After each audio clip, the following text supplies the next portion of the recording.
The NBA is horrified of what just happened as the Lakers come out winning their fifth straight game on the back of Luka Doncic in a game that saw Austin Reaves go down early with an injury. But despite all that, the Lakers, against a very solid Clippers team, take the win, continue to move up in the Western Conference as they pursue that number 2 seed. And we saw, despite Luka Doncic struggling a bit in the first half, really clutch up down the stretch and show some vintage Luka of what we've seen from his Dallas Mavericks days. Stay tuned for all that in this episode, folks. Before we get into it, if you're a part of the 86% who aren't subscribed to the channel, this is the place to be for daily Lakers content. Make sure to hit the subscribe button as we're on the road to 20,000 subscribers. And the other goal, of course, 17,000 subscribers. But Okechi, a lot to go over today. Now, a big win, quite frankly, and the Lakers desperately needed this one, their fifth win in a row. Coming into this game after yesterday, there were questions about Rui Hachimura's health, who didn't play. There were questions about whether Luka was going to play on the second night of a back-to-back for the first time since his injury and returning, since his Christmas injury, all these different things.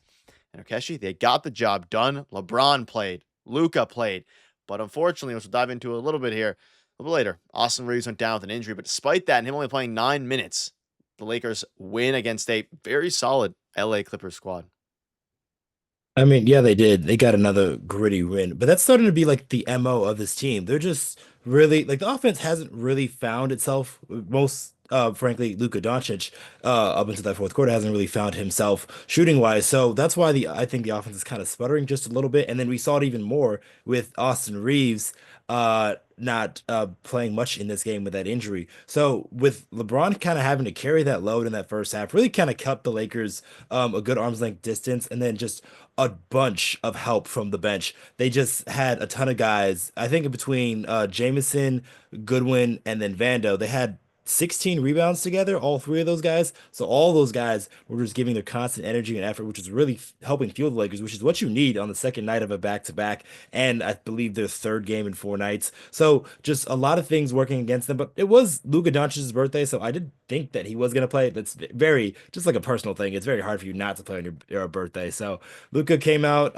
in that fourth quarter, really propelled the Lakers there. It kind of got a little bit dicey there, but the Laker defense once again has been a constant theme for this run they've been having with now 5 straight games. So the Lakers just been playing well, just in general, just getting these wins and just getting these really tough, gritty, grind out wins. Yeah, the bench rebounding was desperately, desperately needed. Jackson Hayes only with 1 rebound. He was struggling tonight mightily. We saw a lot of Trey Jemison minutes, and even Luka tonight wasn't doing much on the glass, which is the opposite of what he's been doing in his Lakers tenure. But LeBron again with another double-double with over 10 rebounds, putting up 13 boards there. And I mean, yeah, the bench was great. Luka had a really rough game in general until, like you mentioned, the fourth quarter where he hit a couple of deep threes. You'll see it in the thumbnail a little bit, really deep ones. His free throw shooting has started to improve a little bit, 10 for 11 today. Lakers in general shot a bit better from the free throw line compared to that disastrous game yesterday, which was just, it is what it is. But again, this was without Rui Hachimura, who's been really one of their most crucial players and their fourth most crucial player this season since acquiring Luka Doncic. And he really, and you can see the difference of, missing him, especially with Luka. It seems like Luka always goes to Rui Hachimura, whether it's open pull-up corner threes, open wing threes. Dorian Finney-Smith did really solid in the defensive end. Again, he had an okay game there. And again, his stats and his impact aren't going to be directly correlated to his stats. I like the way Dorian played.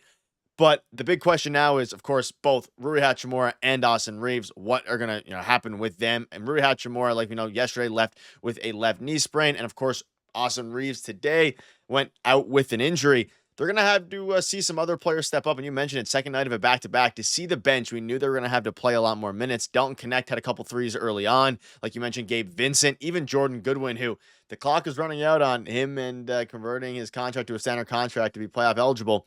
A lot of those guys played. Even Trey Jemison had 6 rebounds in his 22 minutes. So against a good Clippers team, they needed Jemison tonight, especially given the fact that Ivica Zubac was just getting anything he wanted at the rim. Yeah, I mean, Zubac has been a terror to the Lakers ever since the Lakers traded him for quite no reason, but that's old news. But yes, just to see that play from Jameson, this wasn't really Jackson Hayes matchup because those big bruising type of fives, I don't think are really a good matchup for him. So he's more better equipped against like those guys that he can beat with his athleticism. Zubac, you can't really do that because he's just like a brick wall. But yeah, Trey Jemison had some really nice minutes. Vando was really getting in, got under James Harden's skin. I saw it was even going back and forth with Coach Ty Lue there. So it was very nice to see those guys. A Goodwin, a Yeah. really you were talking about him converting his contract, but I believe since he's a two-way guy, the Lakers can wait till I think literally the last day of the season, which money-wise, the Lakers will probably do that because they like to save money as much as they can. So he'll probably be a two-way guy up until that 45 game mark, and I don't think he'll get there because the Lakers have like what 30, no, less than 30 games at this point. So the Lakers will definitely use him a lot more in this moment if Austin Reaves misses extended time. But hopefully it's not something as serious. Hopefully he can get back out there or just miss one game here against the Clippers that they play on Sunday and can be back on Tuesday. But we'll see what happens with the Lakers history. But like they I think they'll be all right in some spots because they have a lot of guys that has been stepping up recently, and we still have the sleeping giant in Luka Doncic who hasn't really hit his stride offensively, and once he does, Nick, this is going to be just an insane turn for the Lakers offensively because they're kind of doing all right offensively, but if Luka Doncic turns that around, which I know he can, things are going to really uptick for the Lakers. Yeah, LeBron is playing really well alongside Luka. That was never a question, or if it was a Mhm. question, I could answer very quickly. And yeah, Luka's been pretty rough, like so far in general, compared to what we expect Luka to be. But we knew this. Even Mavericks fans were saying every time Luka comes back from missing any extended period of time or any period of time at all, it takes him a little bit to get into game shape. And this was not only missing the longest time of his career following his Christmas Day injury, but it was also getting traded to a brand new team, adopting with a bunch of new teammates. And now we're starting to see in very slow increments what he can do out there. Now, whether that be, we know his passing, his facilitating. Even tonight, he wasn't as much of a facilitator and rebounder than we usually saw. He had 3 steals, 5 fouls. A little bit worried there that he was going to get fouled out towards the end. Turnovers are still a bit of a problem. I think a lot of that is just trying to force the issue a little bit sometimes, but really not knowing his teammates' tendencies as much as he did in Dallas with a lot of the guys he's been with there. But I mean, it's at a point now where I think the Lakers are pretty scary. You look at the box score from the Clippers side. I mean, Kawhi had 21. Zubac missed 2 shots and had 27 and 16. And that's going to happen. You're going to have to give up some of that when you're playing. I mean, they started, of course, with Jackson Hayes at the 5. They played a little bit of small ball down the stretch, through Trey Jemison on him. A center like Zubac, even Nikola Jokic, even though, ironically enough, Jokic did a lot worse than Zubac Hmm. did because of, the scheme. And even Rui Hachimura not being there, I think plays an effect. He's very solid against Yeah, going it up against does. Yep. big men. They held Harden 5 for 22, and that's ultimately what won them the game. And that was what did it for them. And their team defenses continue to improve game after game. And credit to JJ Redick for scheming that as well.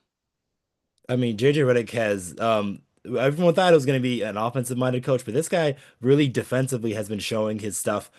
Just some of the things they were doing on Harden, really protecting Luka in some moments there because Harden really shot the ball poorly in that second half. I believe it was like 1 for 13. It was really bad. Yeah. But there were moments where the Lakers were doing a really good job of defending him. Obviously, you have solo guys like Vando who can really just wreak a lot of havoc. But there are at times where Luka Doncic would get switched onto him, and then they'll run a double team with another big size defender. You have like a Dorian Finney-Smith coming over, or you got a LeBron James coming over. Just these guys that are just very big and long athletes, and it's even for a guy like James Harden, who's a tremendous passer, that is very tough to pass out of. That's why you saw a lot of steals from Luka Doncic. You saw steals from Gabe Vincent was really getting his hands in there. Gooden as well. So a lot of the Laker players who have a lot of very quick hands were really able to really mix some things up for the Clippers and really not get them into an offensive rhythm, which we've seen that team have in the past, especially with their 3-point shooting and how well guys like Kawhi Leonard and even the new acquire Bogdan Bogdanovic couldn't really get it going too much. So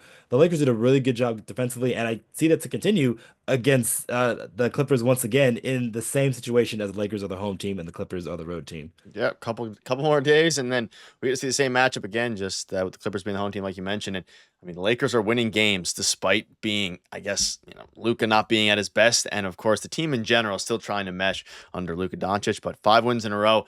Hopefully, they can keep it going in the next game. We'll keep you up to date with all the latest news. Make sure to hit the subscribe button. See you later.